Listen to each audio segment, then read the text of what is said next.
I have spent time with our tracing teams, and the frustration that they have in not being able to track who has been where is just enormous. That puts us all at risk. As of 1 January, all businesses are required to have the Service New South Wales QR code. I want to stress that you have a quieter period right now to get on to doing that, and you need to do it. Today, breaking news, the Northern Beaches lockdown extended for at least another week and a half, but only for residents north of the Narrabeen Beaches. Sydney's final 2020 vision becomes clearer, but Gladys Berejiklian has faced backlash over false claims she made about kids and COVID. Jack Hahn will join us live with the very latest. Also, US President Donald Trump signs into law a $2.3 trillion pandemic aid and spending package, restoring unemployment benefits to millions of Americans and averting a government shutdown. But many of his own supporters are unhappy with this decision. Details coming up shortly.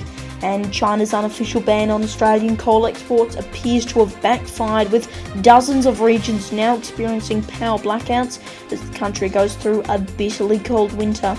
Our full report coming up. And a very good morning to you. Thanks for joining us for the final 6 News Bulletin of 2020. Let's get straight to that breaking news. And the COVID-19 situation on the Northern Beaches is continuing to develop, with the lockdown extended for at least another week and a half, but only for residents north of the Narrabeen Beach. Meanwhile, Sydney's final 2020 vision has become a lot clearer, with New South Wales Premier Gladys Berejiklian announcing COVID-safe restrictions for New Year's Eve.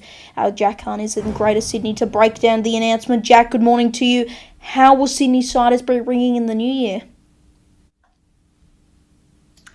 Well, Leo, there won't be any kissing for Sydney siders on the night of New Year's Eve. That's the message from the Premier, Gladys Berejiklian, at a press conference a few days ago when she announced new restrictions for New Year's Eve. No kissing, no shouting, no screaming, no hugging, no dancing. That is just one of the barrage of new restrictions for Sydney siders as they ring in the new year. Their final glimpse of 2020 vision will be plagued by the pandemic, by the restrictions that those pandemic is bringing on. Now, this all comes, of course, as the Northern Beaches cluster continues to really worry the New South Wales government, which is why they have set these new restrictions in place. Let's start with the Central Business District.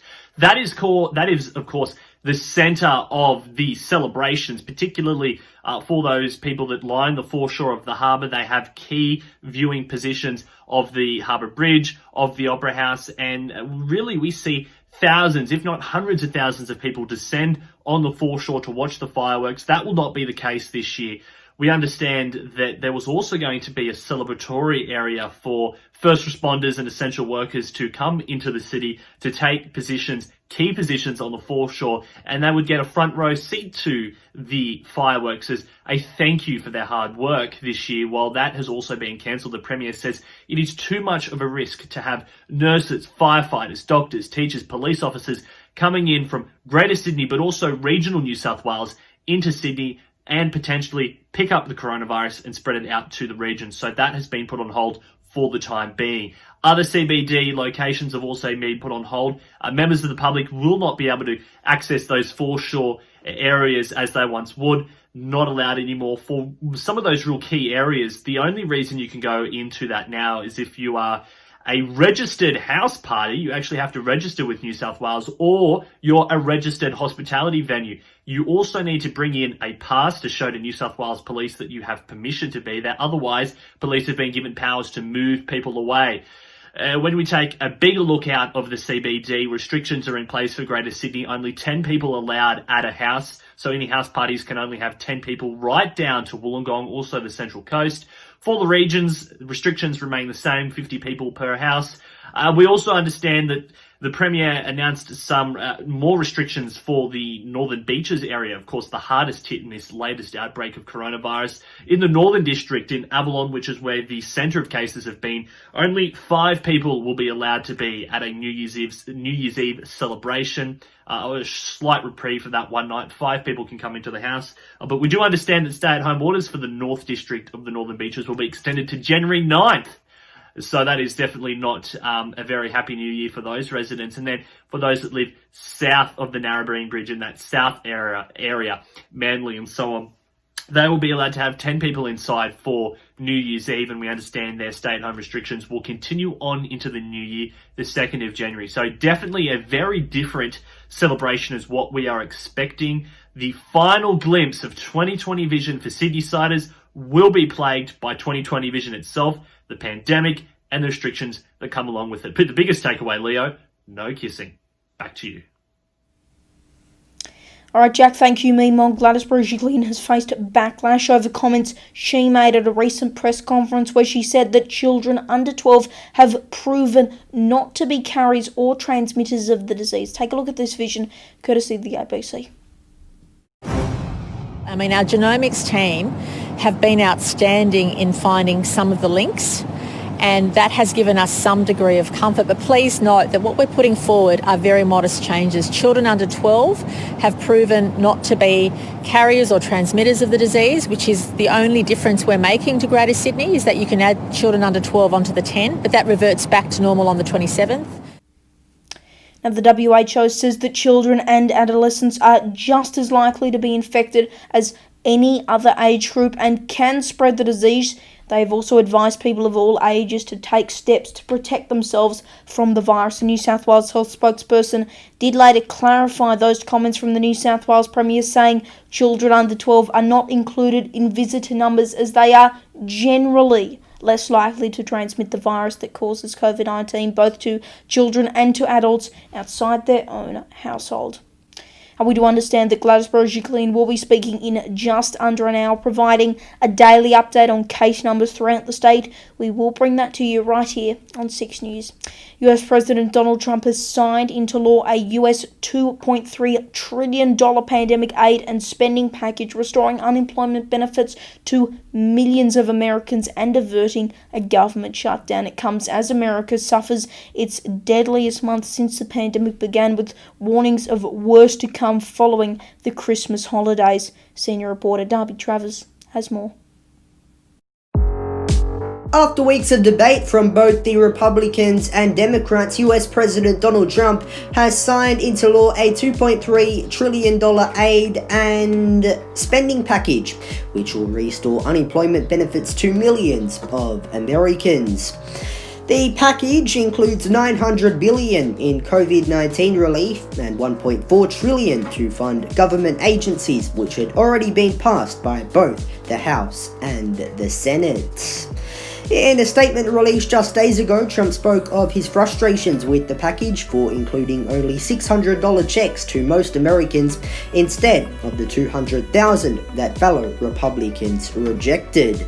But despite this news being welcomed by both sides of politics, many Trump supporters are unhappy with the president over this decision because some of what's been included in the bill.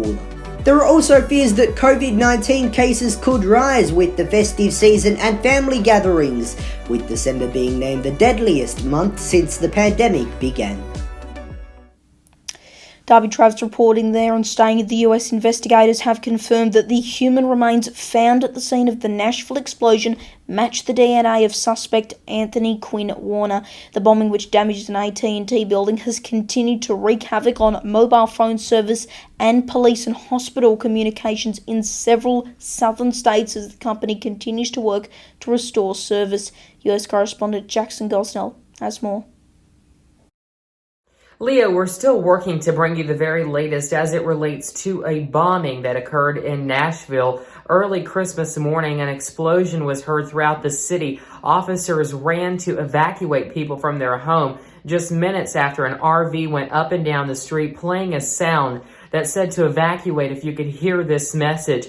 Now, the bomber has been identified. His motive is still unclear. A neighbor told Fox News that he had pulled over while he saw the bomber at his mailbox just days before to ask him what he was doing for Christmas and if he was going to have a good Christmas.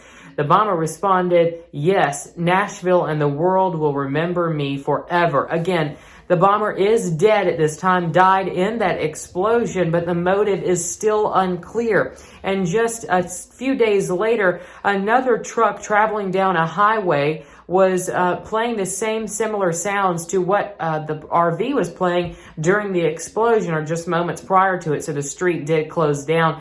Details and developments are still coming in at this hour, and of course, once we have new information, we'll be sure to update you right here on 6 News. I'm reporting in the U.S. I'm Jackson Gosnell. Back to you. Experts hope the United Kingdom could be free of coronavirus lockdowns by as early as February 2021 as vaccines continue to be rolled out right across the country. The American-based Pfizer vaccine has already been approved, with the Oxford AstraZeneca vaccine also expected to be given the green light. The UK government is set to establish a number of large-scale vaccination distribution sites at stadiums and conference centres to speed up the immunisation of the population. It comes as the UK records more than 2 million coronavirus cases and over 70,000 deaths. And meanwhile, there have been claims made online that the nurse who fainted after receiving a COVID-19 vaccine has died. You can see her faint in the vision there, but there have now been claims that she did die as a direct result of that vaccine, but that is simply not true. The hospital's Vice President of Marketing Communications, Lisa McCluskey, told OregonLive.com that she's actually alive and well and did actually work a shift just days after fainting. The claim emerged on Facebook, Twitter, Instagram and YouTube, right across the internet over the weekend following videos that showed the nurse fainting several minutes after receiving that vaccine. You can see the full video by going to the link in the description. Well, it's been 1 year since Canberra was covered in smoke from our devastating Black Summer fires, which saw the city recording the worst air quality in the world. But the ACT government has admitted that there hasn't been any significant improvement in dealing with a future bushfire smoke disaster. Reporter Lincoln Holmes has the details. It's been 1 year since Canberra was covered in smoke from our devastating Black Summer fires.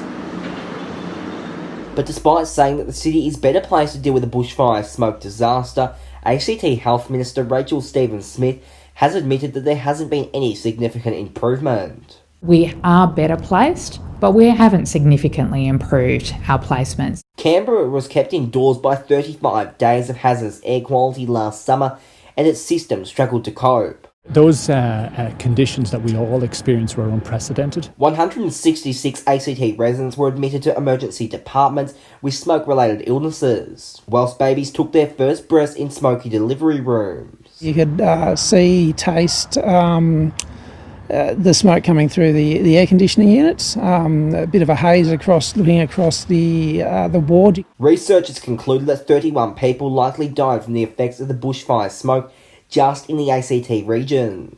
Alarmed by the public health crisis, the ACT government agreed to develop a smoke and air quality strategy before this bushfire season. But that plan was made in a world without COVID-19. My advice would be really think about the lessons that you learnt personally last summer.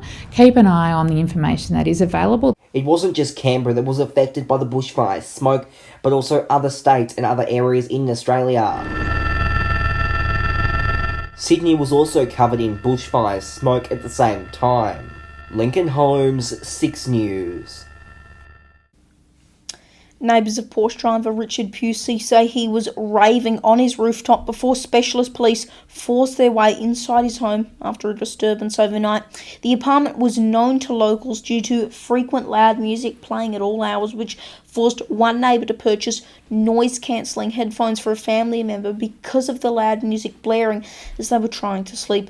Pusey had recently been released on bail and is due to face trial for a string of charges relating to the Eastern Freeway crash in April that killed 4 police officers after he allegedly filmed and taunted Senior Constable Lynette Taylor as she lay on the ground dying. He pleaded not guilty to all charges. China's unofficial ban on Australian coal exports has appeared to have backfired. Dozens of regions are now reportedly experiencing power blackouts as the country goes through a bitterly cold winter.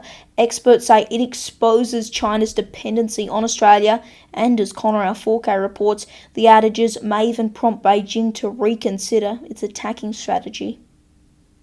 A global superpower loses power. After blacklisting Australian coal, there have been blackouts across the country. As China shivers through a sub-zero winter, power has been rationed, its usage restricted. Tens of millions of residents have been told not to use heating unless the temperature falls below 3 degrees Celsius. CCTV, lifts, factories and streetlights have also been shut off. How's that for internal torture? China sources 25% of its coal from Australia, approximately $15 billion worth every year. In October, China unofficially blocked Australian exports of the resource. Supply was already low when a cold winter saw electricity consumption spike. China has blamed the blackouts on bad weather and its green energy targets via government mouthpiece The Global Times. But the director of China Huadong Corporation, a major power producer, had something different to say.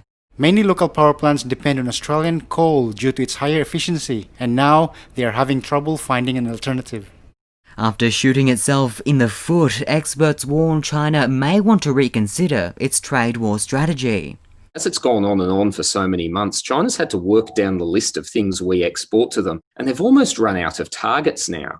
If you look at the top 20 exports to China, which is basically the entire sum, almost everything has been hit and only 3 products have been spared. Iron ore and natural gas, and they have been spared largely due to China's dependence. There's no alternative supplier, and cutting off supply would actually impose significant economic costs on their industrial structure. But here's what's most confounding. As the lives of civilians are inconvenienced and cities plunged into darkness, 53 Australian coal ships languish off the coast of China. The Chinese government is clearly defiant and willing to inflict damage upon itself if that means winning this diplomatic tug of war. Except there will be no winners. Connor Alforque, 6 News. A Chinese citizen journalist has been jailed for 4 years over her live stream reporting from Wuhan during the initial stages of the COVID-19 outbreak. Zhang Zan was sentenced at a hearing in a Shanghai court for allegedly picking quarrels and provoking trouble when reporting on the virus, with her live reports and essays widely shared on social media platforms back in February. But these grabbed the attention of authorities, who have now punished at least 8 whistleblowers so far as they censor criticism of the government's response to the outbreak. Zhang was critical of the early response in Wuhan, writing in an essay that the government didn't give people enough information and they simply locked down the city, which she described as a great violation of human rights. Zhang's lawyers now say her health is in decline after being restrained 24 hours a day and being force-fed in a tube because she began a hunger strike back in June. Fans have returned to the MCG for the first time in almost 300 days for the annual Boxing Day test, which this year saw the Aussies take on the Spin Kings of India. But it wasn't completely back to normal, with only 30,000 fans allowed in. COVID-safe practices were seen right across the stadium, and we went inside the G for a look. It was the test many thought wouldn't happen.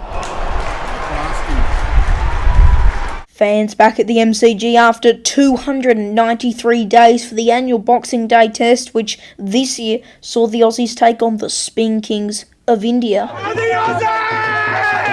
But it wasn't completely back to normal. Only 30,000 people were allowed into the G, just 30% of their full capacity. Fans also had to stay in one of 5 zones set up to keep socially distanced, while also being urged to wear a mask.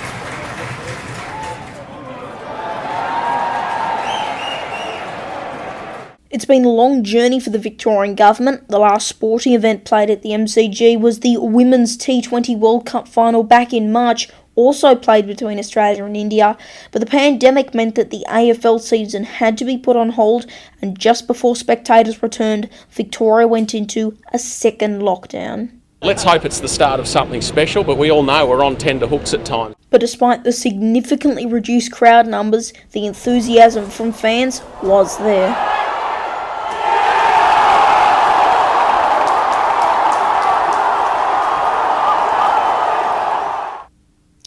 Alright, well finally today, it is our last bulletin for 2020, can you believe it? We've covered a fair bit this year, from the bushfires in January, the US election in November, and of course, the coronavirus pandemic. We've had to improvise too, let me tell you, setting up home studios with less than 24 hours notice, being on standby at any time of the day for last minute crosses, and attempting to do rolling coverage without any internet. Thanks, INET. But we've also built a name for ourselves as one of the first news outlets to accurately report Stage 4 restrictions in Melbourne, the end of those same restrictions, the demolishment of a historic bell tower in Hawthorn, and of course plenty of breaking news, as you saw this morning. And breaking news is something we'll be focusing on heavily throughout 2020. We've got more reporters, more team members, and more resources overall, which means you can trust and rely on us to bring you up-to-date and accurate news anytime, anywhere. So we thank you for your trust and support this year. I also want to thank the many people who came on 6 News this year, took time out of their busy days, and I know we've all been busy. Jim Sharp in Perth, Christian Remmer up in Brisbane, Phoebe Russell also in Brisbane, Corey and Marla Swan in Rhode Island, Carl Stefanovic in Sydney, Today Show co-host, so many other people, Michael D'Estasio in Tokyo, and many more. And I really want to thank all of them. It's been wonderful talking to them. And of course, I want to thank our team, Jack Hahn, Darby Travers, Lincoln Holmes, Connor Alforque, and Jackson Gosnell. They all came on this year. None of them started with us at the beginning of 2020. It was just me, practically. And I know we would not be in this position without them. And you will continue to see them throughout 2021 delivering the same independent and unbiased news coverage that you know and love. So we thank you again for watching, and we hope you will continue to watch us next year and throughout the future as we expand our growing news service. That is 6 News for this Wednesday morning and for 2020. Once again, you can stay up to date by following us on all of our social pages, Facebook, Twitter, Instagram. Just search 6 News AU. For now though, I'm Leonardo Puglisi. Thanks for your company and have a safe and happy new year.